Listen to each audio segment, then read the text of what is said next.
Have you ever wondered what small decisions today could silently shape your health a decade from now? What if skipping just a few key exercises now meant struggling to climb stairs, tie your shoes, or even stand up straight 10 years down the line? According to research from the Harvard Medical School, muscle mass begins to decline as early as our 30s. And without the right type of movement, that decline accelerates, leading to joint pain, stiffness, and even early loss of independence. You might not realize it now, but the body you build or neglect today becomes the body you're stuck with tomorrow. The problem is, most people treat exercise like a short-term fix for weight loss or muscle tone, not as an investment in long-term health. And it's that short-sighted approach that leads to regret. Take a look around your gym or your social media feed. You'll see endless focus on abs, biceps, and burning calories fast. But rarely do you see people training for mobility, balance, or joint stability. Why? Because those things don't give you six-pack selfies. But they do save you from back pain, joint replacements, and surgeries later in life. According to the National Institute on Aging, regular strength and functional training dramatically reduces the risk of falls, fractures, and chronic pain in older adults. Yet, most people completely ignore these types of exercises in their 20s, 30s, and even 40s, only realizing the consequences once it's too late. Here's the catch. The exercises that seem boring or unnecessary now, like hip hinges, deep squats, and core stabilization, are exactly what your body needs to age well. These movements don't just build strength, they reinforce healthy patterns that your bones, joints, and muscles depend on. Skip them for too long, and your body forgets how to move efficiently. Most regrets don't come from what people do in the gym. They come from what they didn't do. People say things like, "I wish I had worked on my flexibility," or, "If only I had trained smarter, not just harder." These are the voices of people now dealing with chronic stiffness, surgeries, or limited mobility, all because they overlooked the fundamentals. Think about this. Every time you avoid a foundational movement because it feels awkward, slow, or hard, you're making a trade. And that trade may cost you the ability to play with your grandkids, travel comfortably, or simply enjoy pain-free movement in your later years. If there's one movement pattern your future back will beg you not to ignore, it's the hip hinge. Whether it's picking up your child, lifting groceries, or just bending down to tie your shoes, this one movement shows up in your daily life more than you think. Yet, it's one of the most poorly understood and commonly skipped foundational exercises. So what exactly is a hip hinge? It's the movement where you bend at the hips while keeping your spine neutral. Think deadlifts, Romanian deadlifts, glute bridges, and kettlebell swings. These aren't just gym moves. They're the blueprint for safe, powerful movement that protects your lower back and strengthens your posterior chain. According to the Mayo Clinic, poor bending mechanics, especially rounding your spine instead of hinging at the hips, are one of the top causes of lower back injuries as we age. And here's the kicker. These injuries don't happen overnight. They build up silently over years of poor movement habits, leading to herniated discs, muscle spasms, and chronic stiffness. Most people either avoid deadlifts altogether or perform them incorrectly, turning a beneficial move into a dangerous one. The goal with a proper hip hinge is to shift your weight back into your heels, engage your glutes and hamstrings, and maintain a flat back, not to simply bend forward and yank up a barbell. If you're just starting out, you don't need a barbell at all.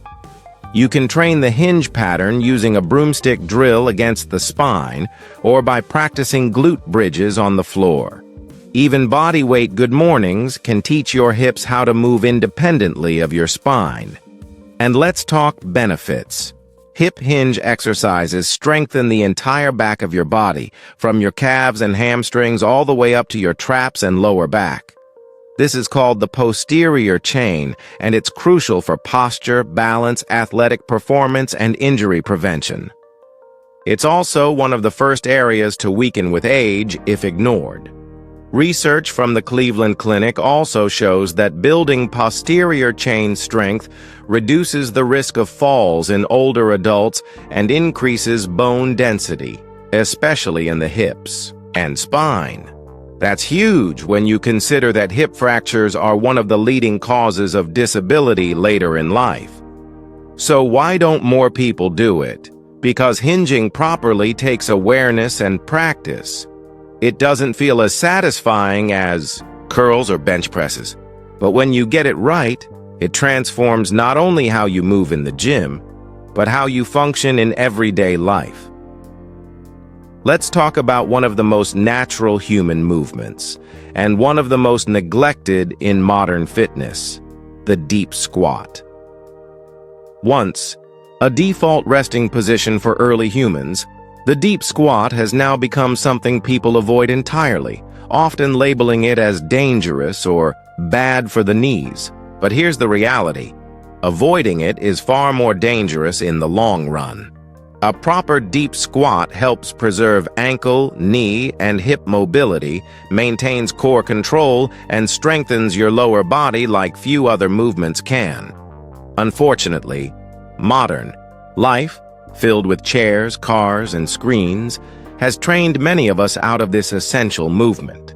And that loss of mobility adds up with age, often leading to stiffness, knee pain, and eventually, the inability to stand up unassisted.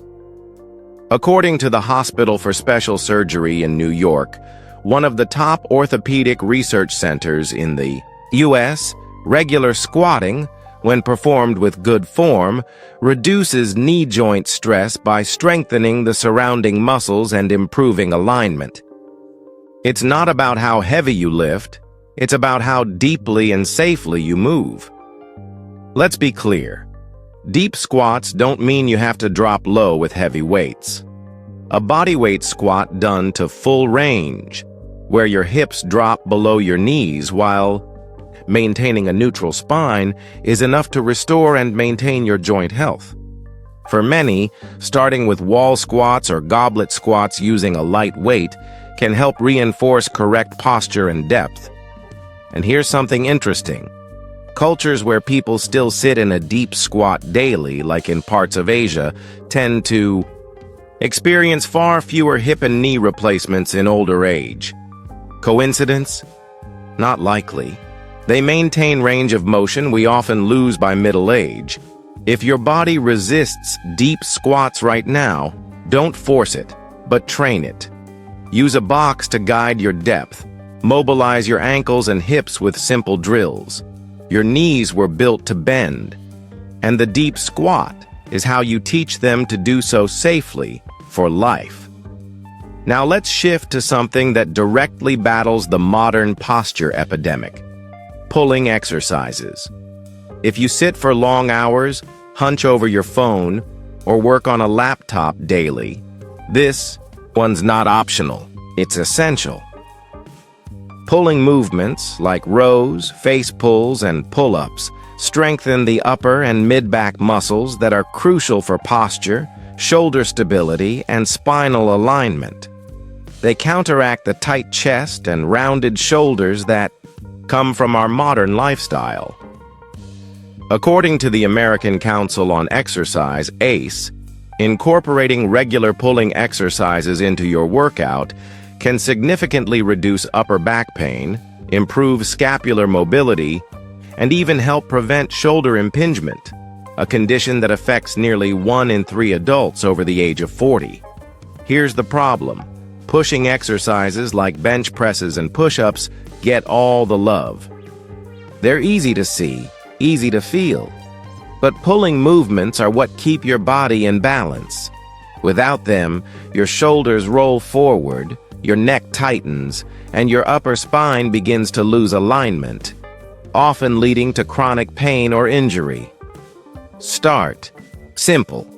Bent over dumbbell rows, resistance band face pulls, or seated cable rows all activate key postural muscles like the rhomboids, rear deltoids, and traps.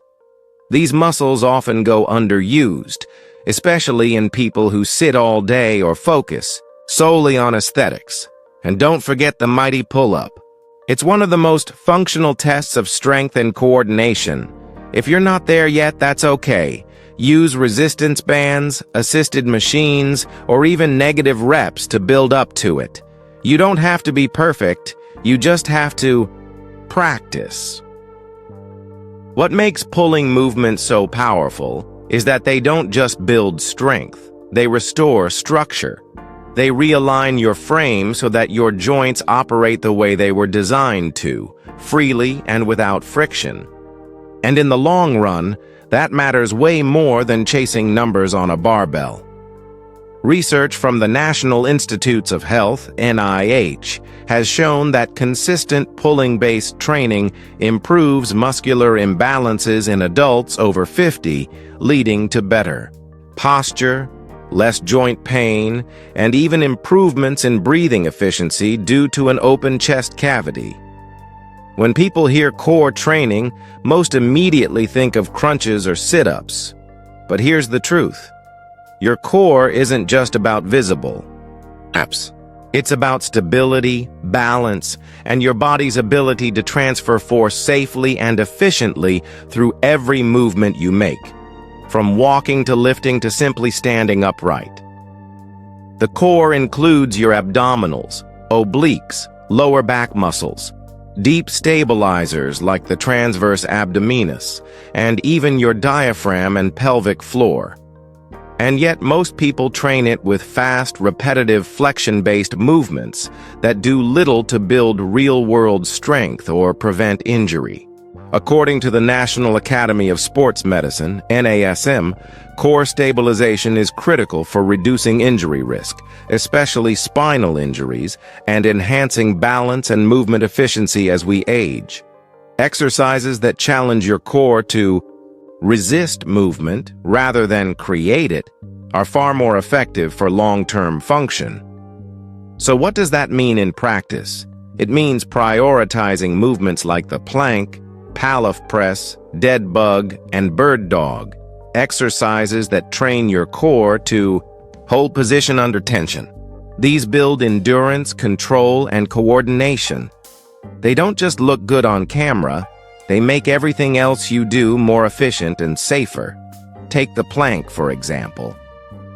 When done correctly, not sagging at the hips or pushing your shoulders up, you engage your entire midsection, glutes, and even shoulder stabilizers. Add in slight variations like shoulder taps or lifting one leg, and the challenge increases without risking injury. The Pallof press, another underrated gem, trains anti-rotation strength. You hold a resistance band or cable at chest height and press it out, forcing your core to resist being pulled sideways. It doesn't look intense, but the deep stabilizers it activates are vital for spine health and movement control. The bird dog, often used in physical therapy, improves cross-body coordination and trains your core and lower back to stabilize the spine during movement, a pattern that declines with age if not maintained. The Mayo Clinic emphasizes that weak core muscles contribute to poor posture, back pain, and a higher likelihood of falls in older adults. They also note that core stability plays a direct role in maintaining mobility and balance, two key indicators of healthy aging. There's one exercise that often gets left out of most routines, but it's arguably one of the most functional full-body movements you can do, the loaded carry. Also known as the farmer's carry, this exercise is simple in concept but powerful in its impact. You pick up something heavy and walk with it. That's it. but it works your grip, shoulders, core, posture, and endurance all at once. The loaded carry mimics real-life tasks, like carrying groceries, luggage, or even a child. And unlike many isolated exercises, this one trains your entire body to move as a unit, under load. It challenges your stability and strength in a dynamic, upright position, exactly how we live. According to the Cleveland Clinic, grip strength is one of the most reliable predictors of overall longevity and future health status. It's linked to heart health, bone density, and reduced risk of falls. And loaded carries directly develop that grip strength, while also working your forearms, traps, upper back, and core. There are several variations of carries you can try. The farmer's carry, where you hold weights at your sides, is the most accessible. You can start with dumbbells or kettlebells and simply walk in a straight line, maintaining good posture, shoulders back, chest up, core tight. Then there's the suitcase carry, where you carry a single weight on one side. This challenges your core to resist leaning and builds anti-lateral flexion strength, which protects your spine in asymmetrical real-world movements. It's especially useful for evening out imbalances in your body. Want to level up? Try the overhead carry, holding weights above your head to engage your shoulders and thoracic spine while forcing your core to stabilize under vertical load. These are great for building shoulder stability and endurance, but should be done with lighter weight and proper shoulder mobility. The American College of Sports Medicine, ACSM, highlights that carries improve not only strength and posture, but also walking gait and fall resistance in older adults, making them an essential tool for healthy aging. What's so empowering about loaded carries is that they're primal. There's something deeply human about picking up weight and walking with purpose. It's raw, it's real, and it's one of the best ways to train your body for what life throws at you, literally. By now, you've learned that foundational exercises are far more than gym trends. They're long-term insurance for your body. But to make the most of them, we need to clear up some common misconceptions that are holding people back from training smart and aging well. First up, you need heavy weights to get results. False. You need the right stimulus, and that can come from body weight, resistance bands, or even tempo-based training. The American Council on Exercise, ACE, points out that progressive overload, gradually increasing resistance, time, or complexity, is what builds strength, not just piling on heavy plates. For beginners or those recovering from injury, mastering movement patterns with lighter resistance is often safer and more beneficial. Another myth: squats and deadlifts are bad for your knees and back. Not when done correctly. The Cleveland Clinic emphasizes that poor form, not the movement itself, is usually the culprit. In fact, these exercises, when performed with proper alignment and core engagement, actually protect joints by strengthening the muscles around them and reinforcing correct mechanics.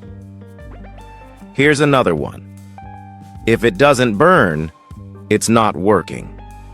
This idea keeps people chasing intensity over sustainability. Not every effective workout needs to leave you gasping or sore the next day. Stability training, mobility work, and low-load strength exercises can all create major long-term benefits, even if they don't feel intense in the moment. Also, many people skip warm-ups and mobility drills, seeing them as optional. Huge mistake. Mobility is the gatekeeper to safe and effective movement. The Hospital for Special Surgery, HSS, warns that poor joint mobility leads to compensations in movement patterns, increasing the risk of chronic pain and injury. A dynamic warm-up that includes light cardio, mobility drills, and muscle activation can significantly improve performance and reduce injury risk. Let's talk gear. Expensive gym equipment and high-tech tools are nice to have, but not necessary. A pair of dumbbells, a resistance band, and your own body weight are enough to perform nearly every exercise we've discussed. What matters most is consistency, form, and progression. Lastly, don't fall for the age myth. It's too late to start. The National Institute on Aging, NIA, confirms that strength training and functional movement exercises are beneficial even when started in your 60s, 70s, or later. It's never too late to build strength, regain mobility, or reverse decline. Your body is incredibly adaptable if you give it the right challenge. Imagine this. It's 10 years from now. You wake up, get out of bed without stiffness, bend over without hesitation, and pick up your grandchild without fear of pulling your back. You hike, carry your groceries, walk upstairs, and it all feels natural. That's not luck. That's the result of consistent foundational training today. You won't remember every rep you did, but your body will remember how you trained it. That's what functional strength delivers: freedom. And while the mirror might not reflect overnight, change the calendar does. What you do now shapes your future in profound ways. According to research from the Harvard T.H. Chan School of Public Health, regular resistance and mobility training in midlife is strongly associated with greater independence, fewer chronic diseases, and a longer health span. Not just living longer, but living better. And that's the goal, right? These 5 exercises, hip hinges, squats, pulling movements, core stabilization, and loaded carries, aren't about chasing PRs or aesthetics. They're about building durability. Every rep strengthens your movement patterns, preserves your joint function, and delays or even prevents the physical decline that affects so many people with age. One of the greatest long-term benefits: confidence. Confidence in your body's ability to move, lift, adapt, and recover. When you train your body to handle real-life demands, you build physical and mental resilience. You begin to see exercise not as punishment or a chore, but as a tool for empowerment. Let's talk about prevention.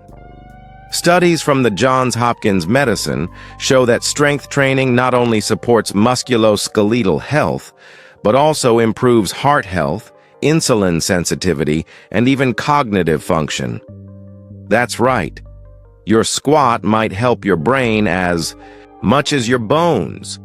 The body works as a whole, and when you train one system, others benefit too. And here's something people often overlook: the social benefit of staying mobile and strong.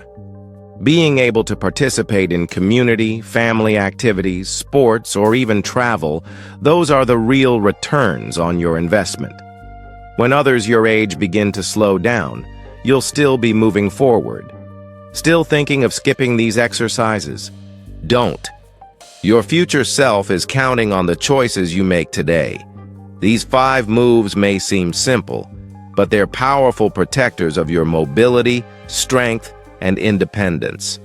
Start small, stay consistent, and watch your body thank you in ways you can't imagine yet. If you found this video helpful, don't forget to like, subscribe, and hit the bell icon so you never miss more life-changing health tips right here. Your journey to a stronger, pain-free future starts now. 1 rep at a time.